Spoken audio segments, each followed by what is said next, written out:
Sumunod ako sa kanya sa kusina at naupo ako sa kabilang silya. Hindi siya nagsalita at nakita kong uminom siya ng tubig. Sakay nilagay ang bote sa mesa. Sumandal si Daddy sa kanyang upuan at tumingin sa akin. Dad, paumpis ako. Patuloy lang itong nakatingin sa akin. Ano kasi, Dad? Natahimik ako nung tinaas niya ang kanyang kamay. Ay, ang narinig ko galing sa kanya. Kaya napayuko na lang ang ulo ko. I'm sorry. What were you thinking? Tingin mo ba maganda tong ginagawa niyo? Hindi namin inimbitahan si Sofia dito para gawin yun, Kenneth. Sabi ni Daddy. Kaya napalunok ako ng laway. Dahil minsan lang binabanggit ni Daddy ang buong pangalan ko. Kaya kung tinawag niya ako sa buong pangalan ko, ibig sabihin nito, disappointed siya sa akin. Dad, sorry talaga. Inulit ko dahil nakita kong nakasimangot na siya at masama ang tingin sa akin. What's gotten to you? Paano na lang kung nalaman ng parents niya ang nangyari sa inyo rito? This is not a good example, Kenneth. Hindi ito ang magandang umpisa sa pagiging magkaibigan namin ng mami mo at sa parents ni Sofia. Dad, I have no other else to say but sorry. I didn't expect na. Honestly, may nangyari sa amin ng gabing to. Paliwanag ko sa kanya. Did you use protection? Napatingin ako sa kanya at tumingin sa mesa. Opo, Dad. Ay, I'm disappointed in you, Kenneth. Ani ni Daddy sa akin. At kinakabahan ako dahil baka isumbong niya ako kay Mami. Well, I can let this fly. Ha? Napanganga ako sa narinig ko at nakita kong napangiti siya. Dad? Tawag ko sa kanya. Sumandal siya sa upuan at napakamot sa ulo. Well, I was in the same shoe a long time ago with your mama. Nakangiting sabi niya sa akin. Ew! Hey! Sorry po, Dad? What do you mean? Same shoe anyway. Takang tanong ko sa kanya. Ganito din. Umuulan no nung dumalaw yung mami mo sa bahay namin. At doon siya natulog. Well, nangyari sa amin yung ganito.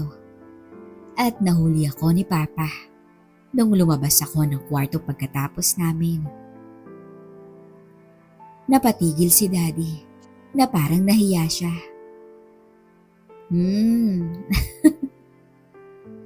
Tumawa siya ng mahina. The rest is history. Oh, Dad. Ang tanging nasabi ko sa kanya at natawa na rin ako. I'm not going to tell your mom about this. God knows kung anong gagawin niya sa'yo pag nalaman niya to. Malaman ko ang alin. Biglang saad ni Mami at nakatayo siya sa may pintuan ng kusina. Mom! Babe! Sabay naming saad ni Daddy. What are you guys talking about? Tanong ni Mami sa amin.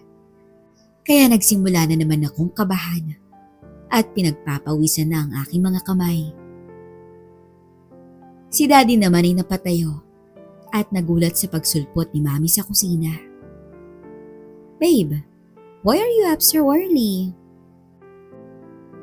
I was leaning on my left when I noticed you are not there. What are you guys doing here? We're just having snacks. Tumingin si Mami sa mesa at bote lang ng tubig ang meron. Snacks? Really? Tumingin sa akin si Daddy at muling naupo sa upuan at huminga ng malalim.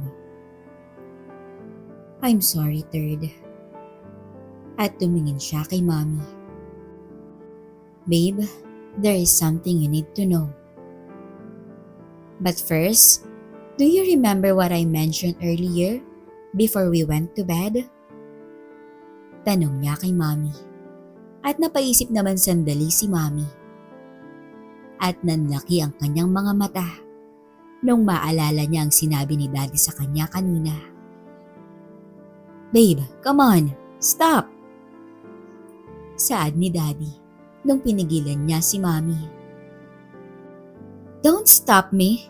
I'm just going to beat the sense out of this boy. Galit niyang saad kay Daddy. I know, but not now. Come on. Niyakap niya si Mommy sa bewang habang pilit akong inaabot nung nagtago ko sa gilid ng ref. I'm going to beat you till your brain understood what decency is. You stupid knucklehead. Galit na galit niyang saad sa akin. Mom, I'm sorry. Saad ko sa kanya habang iniiwasan ang kanyang suntok. Babe! Babe!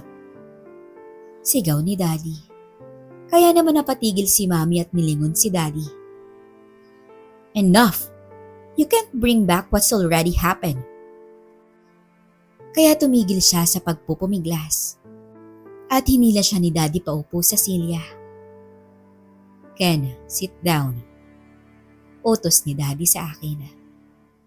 Nagdadalawang isip pa ako na lumapit sa upuan. I said sit down. Galit niyang saad sa akin. Yes, Dad. At naupo na ako sa silya. Nasa kabilang side sila ng mesa. At parang sospek ako sa krimen at ini-interrogate nila ako. Oh God, I'm so pissed off, disappointed, and angry at you right now, Kenneth. Saad ni Mommy sa akin habang nakayuko lang ang ulo ko. I'm sorry. Paulit-ulit kong sabi sa kanila. Sorry won't solve this, son. Saad ni Daddy sa akin. Kaya tinaas ko ang dalawang kamay ko at nilagay ko ito sa mesa. Kung hindi sapat ng sorry ko, then do whatever punishment that is fitting for what we had done. Saad ko sa kanila. Nakita ko naman na pareho silang nagulat at nagkatinginan. That is not what I meant, Third. Nakita ko naman na hindi makapagsalita si Mommy. Mom, do you want to beat me up dahil sa nagawa namin? Then, do as you please. Pero, huwag mong galawin si Sofia. I'll take full responsibility sa nangyari sa amin kanina. Nakita ko namang tumayo si Mommy. Babe, hinawakan siya ni Daddy sa balikat at inalis niya ito.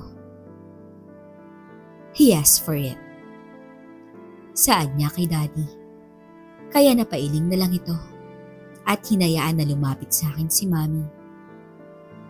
Stand up! Utos niya kaya tumayo ako at humarap sa kanya. You will take full responsibility sa nangyari sa inyo kanina. Is that what you said? Opo, Ma'am. Pinanindigan ko talaga to. Nilagay ko sa gilid ang mga kamay ko para ipakita sa kanya na seryoso ko sa aking sinabi. Pumorma na si Mommy. Yung porma na susuntukin kanya diretso sa mukha. Kaya pinikit ko na lang ang mga mata ko. Babe, tawag ni Daddy sa kanya. I know what I'm doing. At narinig ko na lamang na huminga siya ng malalim. Hudyat na susuntok na siya.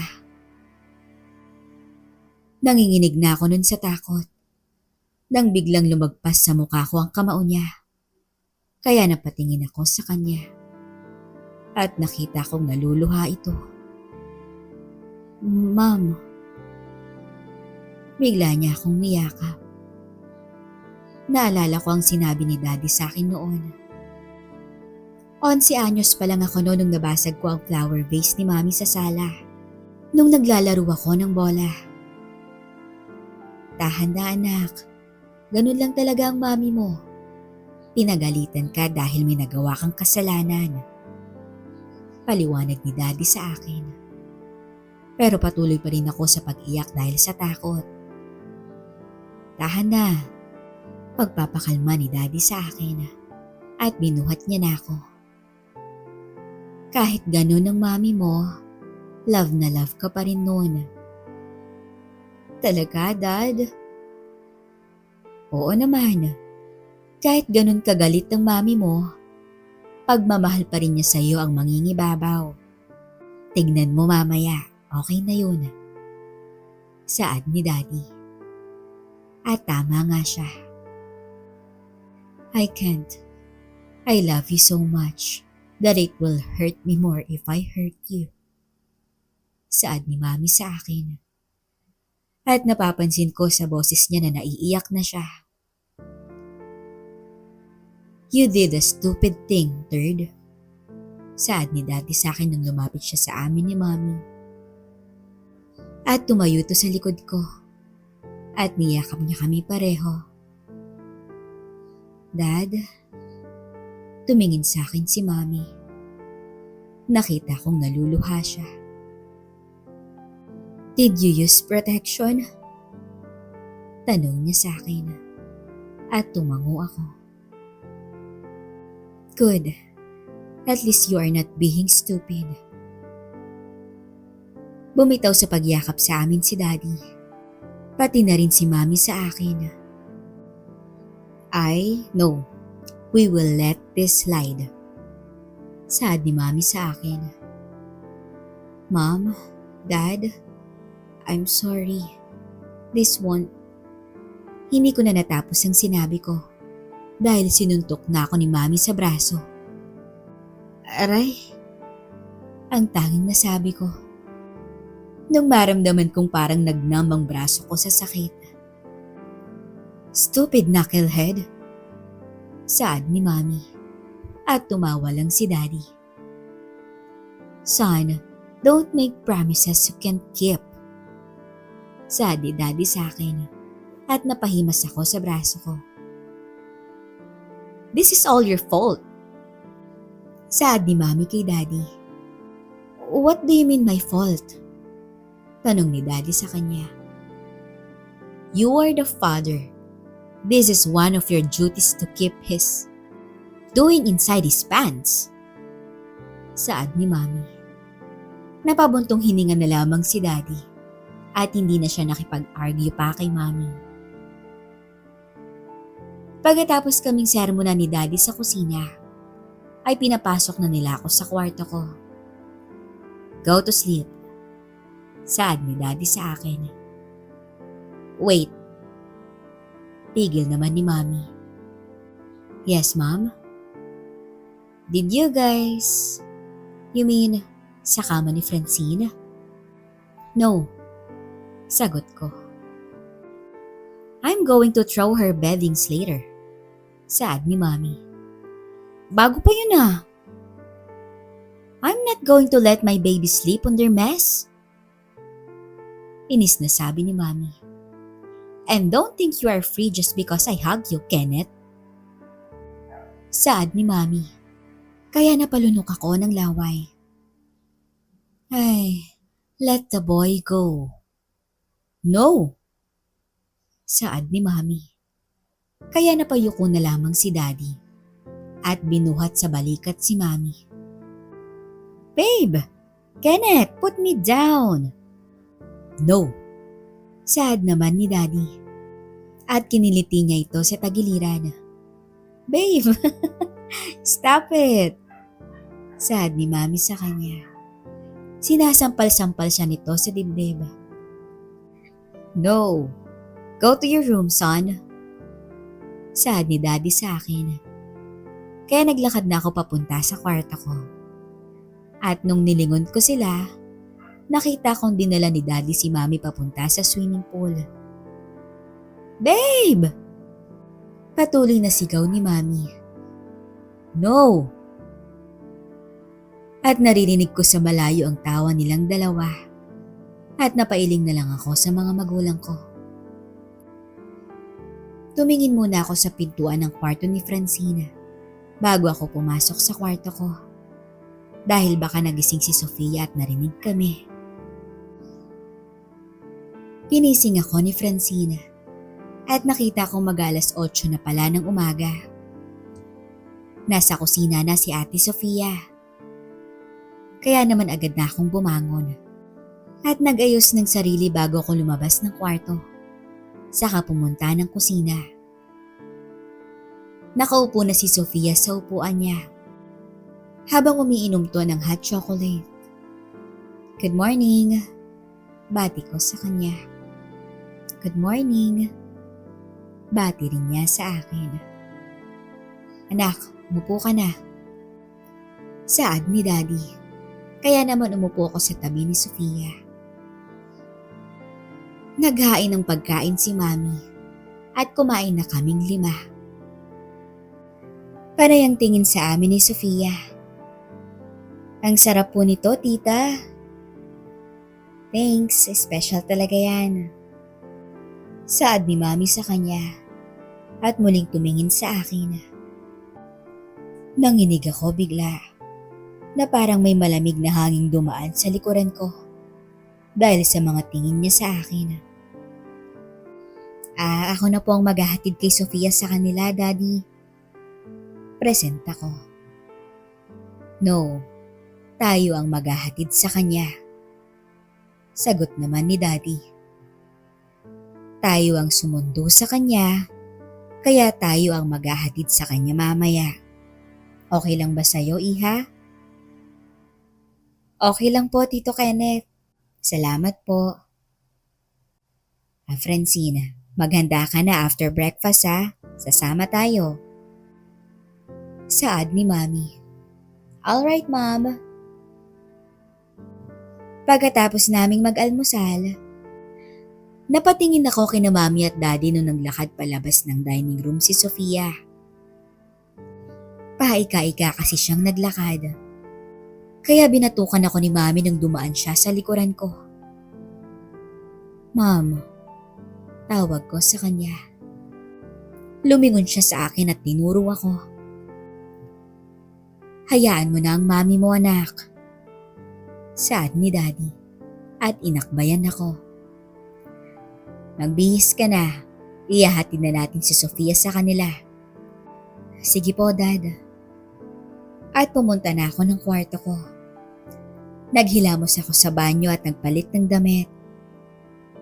Are you guys ready? Tanong ni Mami. At nakita kong naghihintay na siya sa may pintuan. Are you okay? Tanong ko kay Sofia nang lumabas siya ng kwarto ni Francina. Yeah, I'm okay. At tumawak siya sa braso ko at nginitian ako.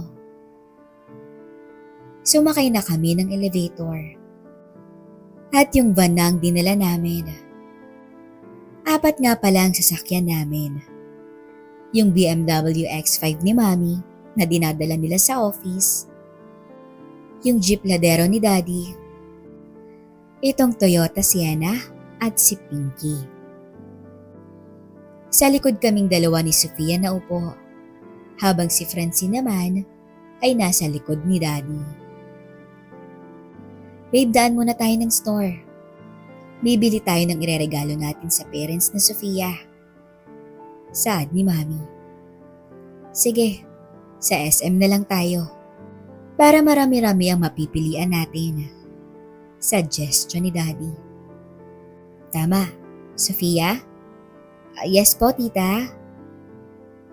Umiinom ba ng wine ng parents mo? Pag may okasyon lang po, tita. That's good. May wine akong dala galing Barcelona. I'm sure magugustuhan to ng parents mo. Talaga po, salamat po, tita. At humawak siya ng mahigpit sa kamay ko. At gumiti. Masarap yung wine na dala ni Mami. Nakatikim ka na ba nun? Oo, nang nasa Barcelona kami.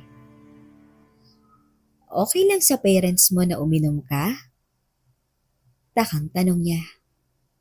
Shh, yung abuelo ko. Anong abuelo? Yung lolo ko. Yung papa kasi ni Mami. May wine vineyard sa Barcelona. At pinapatikim niya ako ng wine kapag kami lang dalawa. Kwento ko sa kanya. Talaga?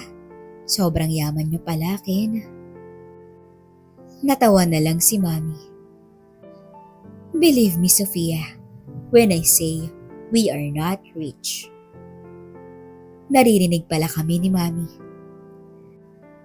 And I'm going to talk to your abuelo about it, Kenneth. Dagdag pa niya. Yung lolo ko ang mayaman, babe. Sabi ko sa kanya. Ganun na rin yun. Saad ni Sofia. We don't consider ourselves rich, ate. Saad ni Francine. Tama. Saad naman ni Daddy. The money we spend is the money we earn by working day in, day out. Saad ni Mami. So, don't look at us like we are high class because we don't label people. Kaya wag kang mailang sa amin. Saad ni Mami sa kanya. Kaya pala parang simple lang kayo manamit. Saad naman ni Sofia.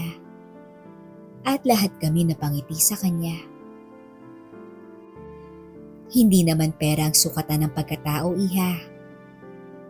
Saad ni Daddy. Ayun, may isang bakante.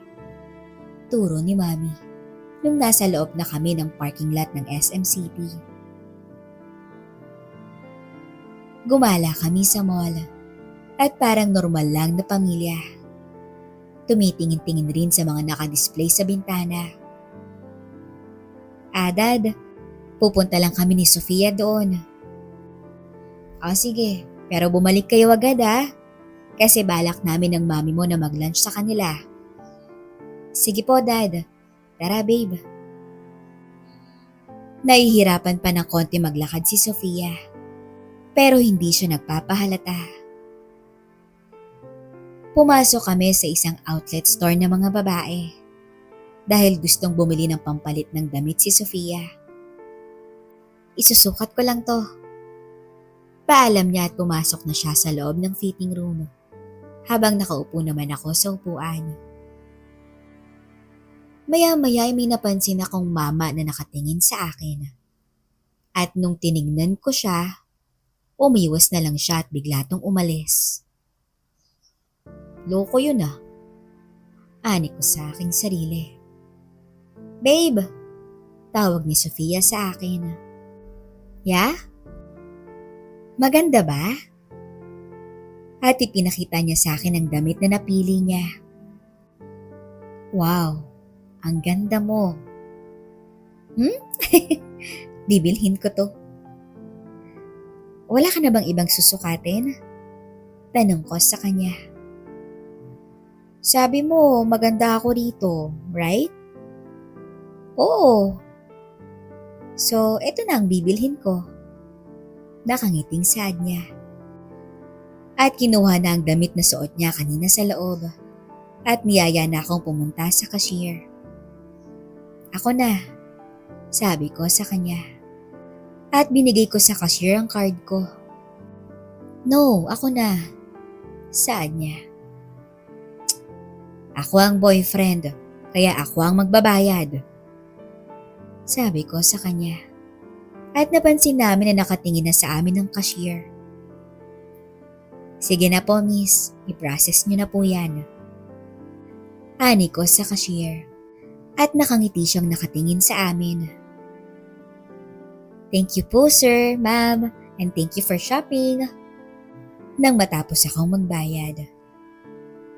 Wala ka na bang ibang bibilhin? Wala na. Sagot naman nito. Tara, balik na tayo kina daddy. At naghawak kamay kami naglakad papunta kina mami at daddy. Ready na kayo? Tanong ni daddy sa amin. At nakita kong may bit-bit siyang malaking plastic ng red ribbon. Opo, dad. Wow, you look cute on that clothes. Saad ni mami kay Sofia. Thank you po, tita. Si Ken nga po palang nagbayad nito. Saad niya kaya ngumiti si mami. Dapat lang. Sagot naman ni mami at natawa lang si daddy. Pagkatapos namin sa mall, umalis na kami at sumakay na muli sa van. At pumunta na kami kina Sofia. Tawagan ko na po muna sila para ipaalam na parating na po tayo. Saad ni Sofia nung nasa daan na kami. That's a good idea. Sagot naman ni mami. At kinausap na ni Sofia ang parents niya. At pagkatapos, okay na po tita, tito. Maghahanda po sila sa pagdating natin. Alright. Sagot naman ni daddy. Sinalubong kami ng parents ni Sofia nung pinarada na ni daddy ang van sa harap ng bahay nila. Hi! Bati nila sa isa't isa. At nagbeso-beso sina mami at tita Denise. At nagkamayan naman sina daddy at tito Wilbert. Pumasok na kami sa bahay. At niyaya nila kami sa dining table nila. Dahil nakapaghanda na pala sila ng tanghalian. Denise, regalo pala namin sa inyo. Binigay ni mami ang isang bote ng wine kay tita Denise. Ay nako, salamat. Marami kami niyan sa bahay. Masarap yan. Saad naman ni mami. O maupo na kayo para makapagtanghalian na tayo. Yaya sa amin ni Tito Wilbert. Salamat. Saad namin at naupo na kami. Masarap magluto ang mami ni Sofia. Bagay na nagustuhan rin ni mami. At naging dahilan kaya naging magkalapit silang dalawa.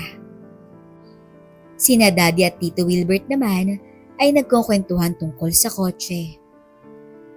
Car salesman kasi tong si Tito Wilbert. Kaya napansin kong panay kalabit ni Sofia sa daddy niya. Dahil naririnig namin na binebentahan ni Tito Wilbert si daddy ng kotse. Meron na kaming 4. Hindi na namin kailangan ng pang-5. Natatawang saad ni daddy sa kanya. Pagkatapos naming mananghalian, ay naupo ang mga magulang namin sa backyard. At doon tinuloy ang kwentuhan. Habang iniinom nila ang dalang wine ni mami. Habang si Francine naman ay naglalaro ng video game sa Nintendo niya. Doon tayo sa loob, Ken. Yaya sa akin ni Sofia. Dad, Mom, Tito, Tita, paalam ko sa kanila. Sige, okay lang. Sagot nila Tito Wilbert at Tita Denise. Ken, tawag ni Daddy. Kaya tumangulang ako at ninitian niya ako. Nakuha ko kung bakit tinawag ako ni Daddy. Inisip kasi niya na baka may gagawin kami ni Sofia. Naupo kami sa sofa. Nanood kami ng TV. Nakikita nila kami sa labas. Kaya kampante ang parents ko habang kausap ang parents ni Sofia. Okay ka lang ba? Tanong ko sa kanya. Naiinis ako sa daddy ko eh. Okay lang naman sa daddy ko yun. Nakakahiya kaya nagbebenta ng kotse.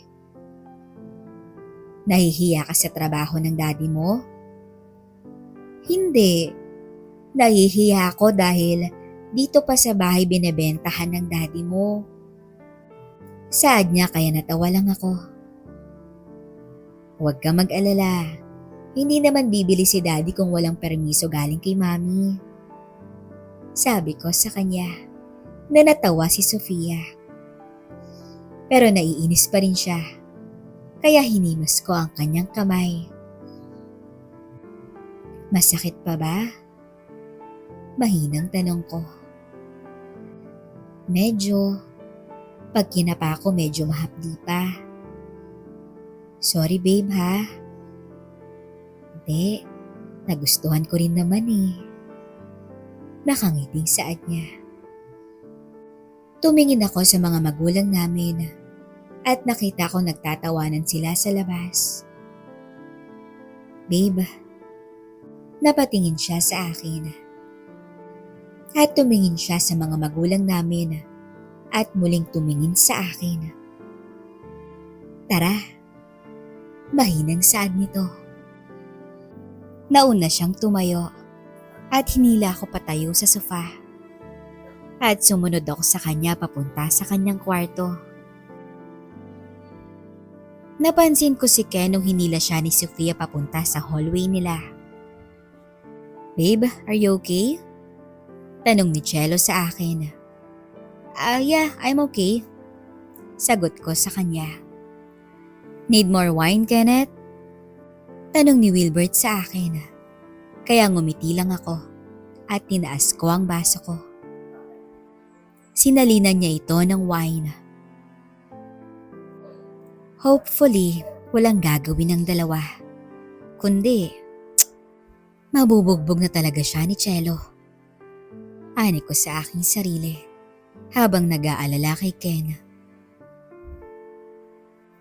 Pumasok kami sa kwarto ni Sofia at napansin ko na puno ng pictures ang salamin niya. At nakita ko rin ang single size niyang kama. What do you think? Maganda ka. At tumawa siya ng mahina. Loko, what I meant is my room. Oo nga, maganda. At hinila ko siya palapit sa akin. At niyakap ko siya. Oh babe. Saad niya at hinalikan ko ito sa labi. At gumanti na rin siya. Baka mahuli tayo. Saad niya kaya inabot ko ang doorknob at inalog ko ito. Yan. Loko ka talaga? Kaya natawa lang din ako. I love you. Saad ko sa kanya. At ngumiti siya. Muling naglapat ang aming mga labi. I love you too, babe. Mahinang saad niya. At dahan-dahan kaming papunta sa kama niya. Baka may papasok. Mahinang saad niya. Nakalak ba yung pinto? Tanong ko sa kanya. Walang lock yan eh. Patay tayo pag nahuli nila tayo. Saad niya. Kaya napatingin ako sa pinto. At totoong wala ngang lock. Busy naman sila sa labas. Sabi ko sa kanya. Maski na babe, natatakot ako. At kita ko nga sa kanya ang takot. Bumangon ako at umupo sa tabi niya. At nakita kong nakataas pa rin ang polo shirt niya. Ang ganda mo talaga, Sofia. Sabi ko sa kanya. Kaya bumangon siya at ibinaba ang polo niya. Tumayo siya at kumandong sa akin. Talaga? Oo naman. At muling naglapat ang aming mga labi. Naglakbay na ang mga kamay ko sa kanyang ibaba. Mag-ingat lang tayo. Saad ko sa kanya. Tumingin siya sa pintuan at muling tumingin sa akin. Basta ha, ani niya. At doon ko na pinasok ang dapat pasukin. Napatili na lang si Sofia. Barahan lang hanggang sa makuha na namin ng ritmo. Enjoy na naman si Sofia. Babe, tawag niya. Yes, babe. Tingin mo ba tatagal tayong dalawa? Tanong niya sa akin. Oo naman, bakit? Kasi yung ibang kaklase natin, hanggang school year lang daw ang relasyon nila. Sabi niya sa akin. Walang deadline ng relasyon natin, babe. Sagot ko sa kanya. Kaya ngumiti ito. Kaya nga mahal na mahal kita eh. Ani niya. Nabangiti naman ako sa kanyang sinabi. At doon na uminit ang mga tagpo. Ilang sandali pa ay sabay na namin naabot ang sukdulan. Sakto namang bumukas ang pinto ng kwarto. At doon, nakita kami nila sa akto.